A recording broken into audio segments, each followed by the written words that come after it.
मिल सकते हैं, पर छोटी माँ कुछ कहे तो जवाब मत देना। आज ध्रुव जी महलों में पहुंचे।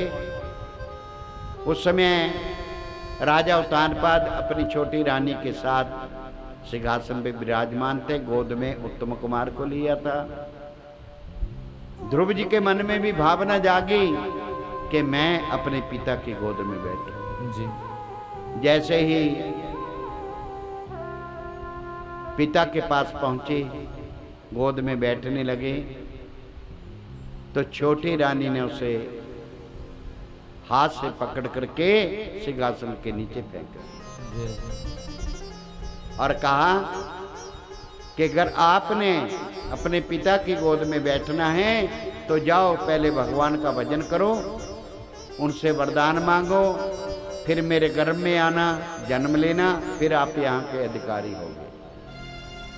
5 साल की अवस्था थी। ध्रुव जी को प्रभु से मिलने के लिए 5 जन्म लगे। ये 5वां जन्म था प्रभु जी का, ध्रुव जी का। और प्रहलाद भाग जी को 7 जन्म लगे।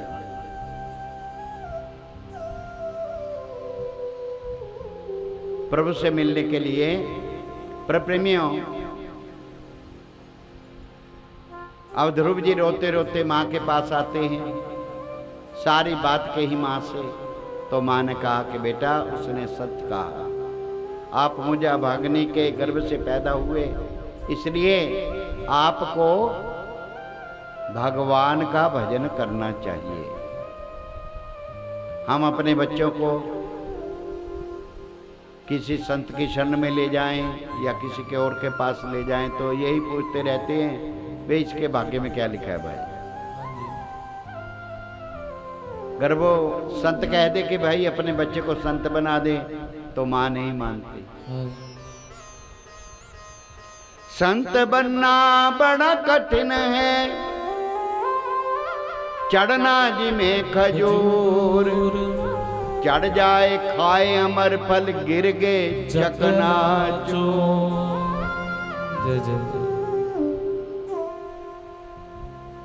भीखा फकीरी बड़ी कठिन है,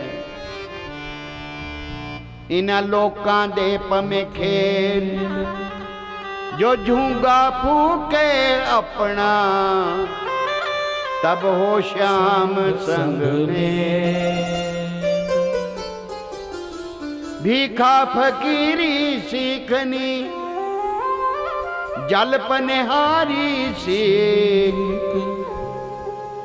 बातें करती सखी से और ध्यान गगरिया में। बोली वृंदावन बिहारी लाल की जय। 5 साल की अवस्था है। ध्रुव जी प्रभु से मिलने के लिए चल पड़े।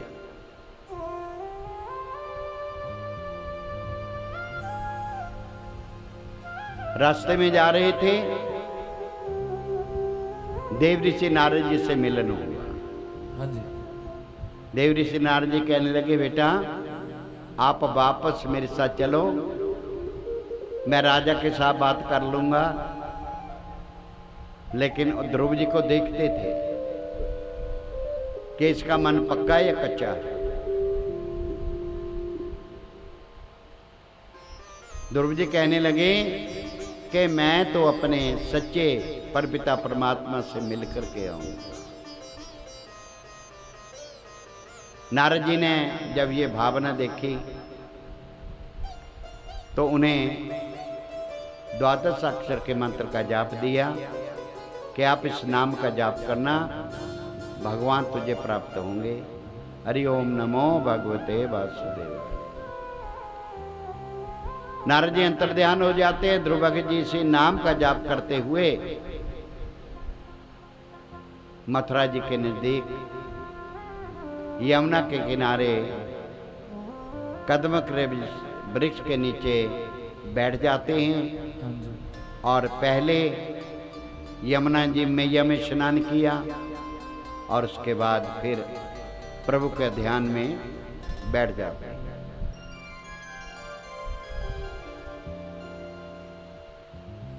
प्रेमियों, ध्रुव जी ने महाराज जी के चरणों में ध्यान लगाया।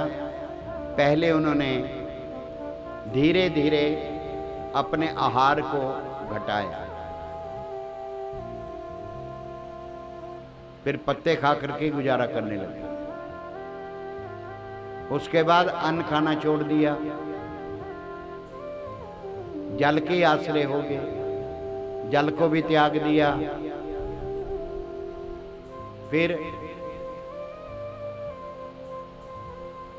वायु के सहारे। तो प्रेमियों, छठा महीना जब शुरू हुआ तो ध्रुव जी एक पांव के ऊपर खड़े होकर के परपिता परमात्मा का भजन करने लगे।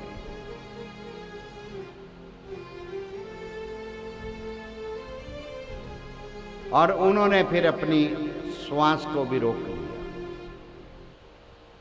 जैसे श्वास रुकी, सबके श्वासें रुकने लगी।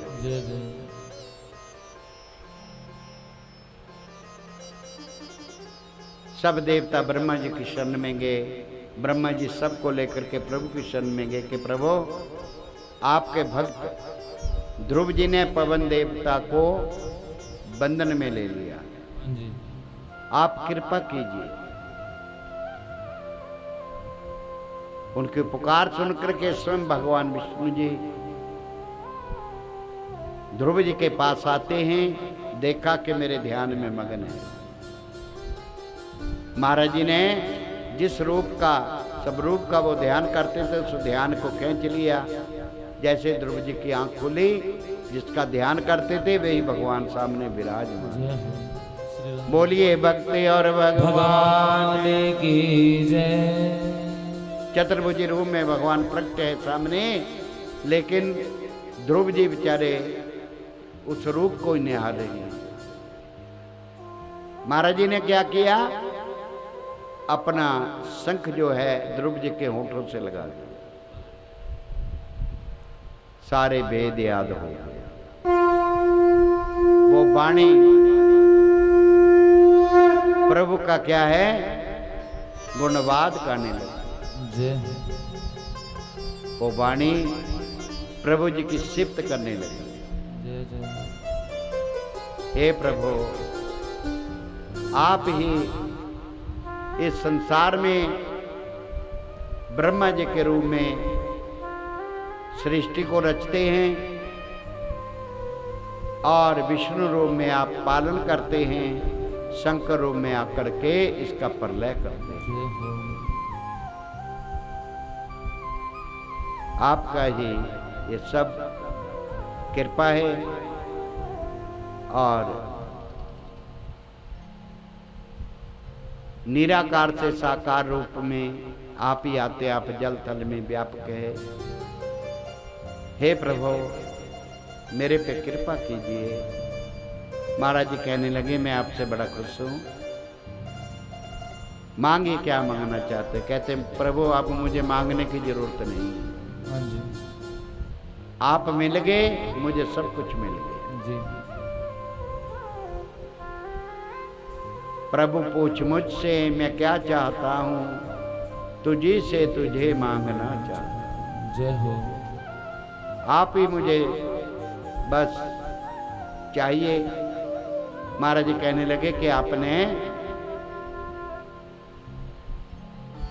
राजपाट को प्राप्त करने के लिए भजन किया है। मैं आपको वरदान देता हूँ,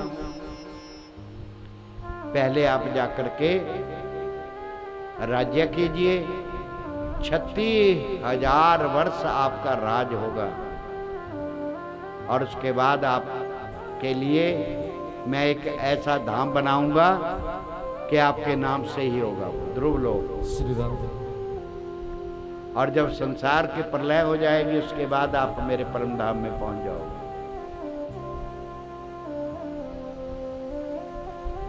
ध्रुव जी को वरदान दिया और महाराज जी अंतर ध्यान हो जाते हैं। ध्रुव जी जब चलते हैं तो देव ऋषि नारद जी ने राजा को सब बात बतला दी और ध्रुव जी अपने जहाँ बगीचा था उस बगीचे में बैठ जाते हैं। अब क्या है, संत वाणी में है,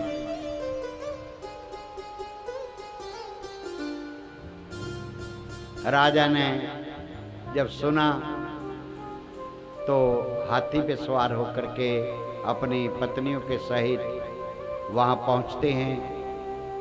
और ध्रुव जी ने अपने माता पिता को प्रणाम किया, छोटी माता के चरणों में प्रणाम किया कि माँ, अगर आप मुझे ऐसा ताना न देती तो आज मैं अपने प्रभु के दर्शन न करता। आप मेरे गुरु हैं, आपके कृपा से ही मुझे ये पदवी मिली। बड़े आदर सत्कार के साथ ध्रुव जी को फिर महलों में ले जाते हैं। तो 36,000 वर्ष ध्रुव जी ने तपस्या की, राज्य किया। और पृथ्वी में एक दिन उत्तम कुमार अपने साथियों के सहित शिकार खेलने के लिए जाता है। कुबेर नगरी में पहुंच गया, वहां उसके साथियों ने वहां गंदगी फैला दी। तो वो कुबेर के जो रखवाले थे, पहरेदार थे, उन्होंने उत्तम कुमार को मार दिया। जब माता को पता चला तो पुत्र के वियोग में भागी, जंगल में आग लग गई, वो आग में जलकर भस्म हो गई। ध्रुव जी ने भी जब समय देखा तो अपने बेटे उत्कल को राज्य दिया। और आप अपने माताजी, अपना परिवार पिताजी के साथ विमान में विराजमान हुए और ध्रुव लोक में पहुंच जाते। बोलिए भक्ति और भगवान की जय। जय जय श्री राधे। एक बार भक्ति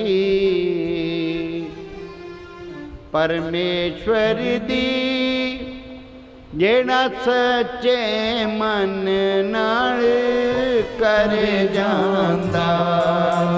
एक बार भक्ति परमेश्वर दी, जेड़ा सच्चे मन नाल कर जांदा। एक बार भक्ति परमेश्वर दी, जेड़ा सच्चे मन नाल कर जांदा। हे मिटे जांदे संसे आत्मा दे, मिट जांदे संसे आत्मा दे। ओता भव सागर तो तर जांदा। वो मिट जांदे संसे आत्मा दे, ओता भव सागर तो तर जांदा।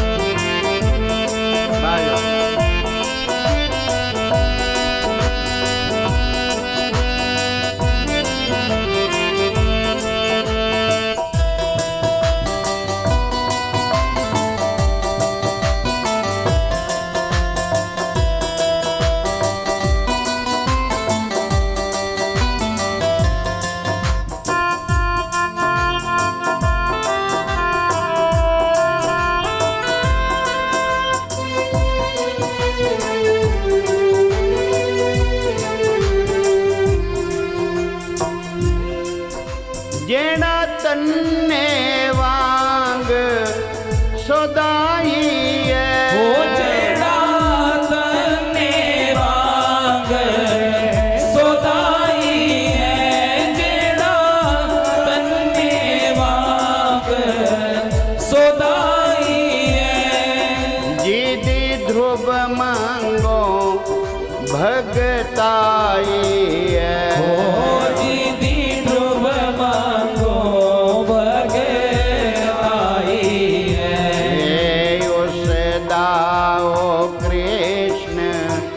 कहनाई है उस दाओ कृष्ण कन्हाई है।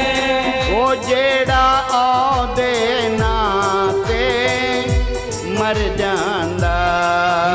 उस नाओ कृष्ण कन्हाई है जेड़ा ओदे नाते मर जांदा। उस नाओ कृष्ण कन्हाई है जेड़ा ओदे नाते मर जांदा।